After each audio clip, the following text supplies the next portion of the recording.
السلام علیکم ناظرین۔ بچوں کی پہلی تربیت ماں کی گود میں ہوتی ہے۔ یہ اللہ تعالیٰ کا نظام ہے کہ بچے ماحول سے سیکھتے ہیں۔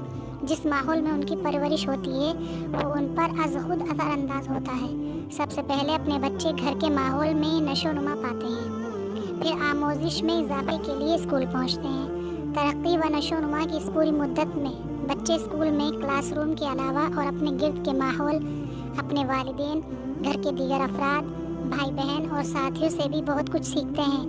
انسانی نشو و نما کے اسی پہلو کو مد نظر رکھتے ہوئے ہم نے یہ چینل بنایا ہے۔ بچوں کی تعلیم و تربیت میں اسکول کے ساتھ گھر کے افراد بالخصوص والدین سے بھی مدد لی جائے۔ تجربہ یہ بتاتا ہے کہ دین اسلام کی جو بات بچپن میں ذہن کا حصہ بن جاتی ہے وہ زندگی بھر ساتھ رہتی ہے۔ کم عمری میں جو دعائیں یاد ہو جاتی ہیں اور موقع کے اعتبار سے جن دعاؤں کو پڑھنے کی عادت ہو جاتی ہے وہ عادت پوری زندگی قائم رہتی ہے۔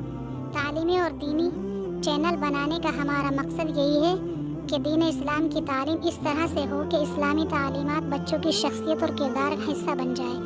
بغیر کسی کوشش اور تاکید کے ان کی زبان سے دعائیں اور اسلامی احکامات نکلتے رہیں۔ اسی طرح بچے ابتدائی سے دین پر عمل کرنے والے نیک انسان بن جائیں گے۔ آپ سے گزارش ہے کہ ہمارے اسلامی کڈس میسج چینل کو سبسکرائب کریں۔ اللہ تعالی ہماری اس کوشش کو قبول فرمائے، آمین یا رب العالمین۔